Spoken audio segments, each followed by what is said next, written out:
क्या गंगा जल घर पर लाने से पाप साथ आते हैं या नहीं? श्री प्रेमानंद जी के जवाब से सब रह गए हैरान। अक्सर पाप धोने के लिए लोग गंगा नदी में स्नान करने जाते हैं।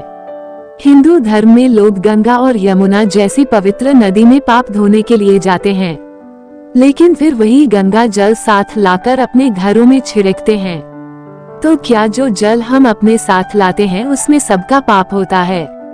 ऐसे सवाल बहुत लोगों के मन में आता है। ऐसा ही एक सवाल लेकर जब एक शख्स ने श्री प्रेमानंद जी महाराज से सवाल पूछा तो उन्होंने कुछ ऐसा कहा जिससे सभी हैरान रह गए। ऐसे में आइए जानते हैं कि वृंदावन वाले प्रेमानंद जी महाराज ने श्रद्धालु के इस प्रश्न का क्या उत्तर देते हैं। भक्तों, कृपया चैनल को सब्सक्राइब जरूर करें। दरअसल प्रेमानंद जी महाराज से ये जानना चाहता था कि जब हम तीर्थ स्थलों पर जाते हैं जैसे कि गंगा और यमुना, तो लोग कहते हैं कि हम पाप धोने जा रहे हैं, लेकिन जब हम वहाँ से गंगा जल लेकर घर आते हैं और उसे छिड़कते हैं तो क्या हम अनजाने में उन तीर्थ स्थलों पर गए लोगों के पाप भी अपने घर ले आते हैं? इस सवाल पर प्रेमानंद जी महाराज को बहुत हंसी आई और उन्होंने कहा कि ऐसा नहीं होता है। गंगा जी को कभी कोई मलिन नहीं कर सकता है। उन्होंने कहा कि हम गंगा में अवगाहन करते हैं, गंगा जी को नमस्कार करते हैं, तो उनके प्रभाव से हमारे पाप नष्ट हो जाते हैं। पाप नष्ट होने का मतलब यह नहीं है कि यह पाप गंगा पर चढ़ जाते हैं। इसका मतलब है कि उन पापों का प्रभाव नष्ट हो जाता है। महाराज जी ने बताया कि ऐसा नहीं होता है कि गंगा में आपने कमंडल डाला और जल के साथ उसमें पाप भी भर गए।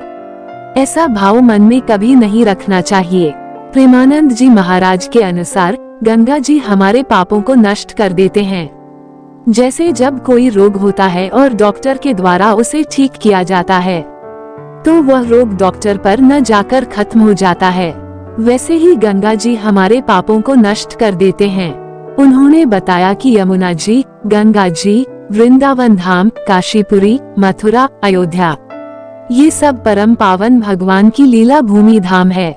जब हम यहाँ प्रवेश करते हैं तो हमारे जो आपराधिक प्रवृत्तियों से पाप हुए हैं वो नष्ट हो जाते हैं, और जब हम जल उठाकर ले जाते हैं तो उसमें पाप नहीं होता, क्योंकि वो जल तो परम पवित्र है।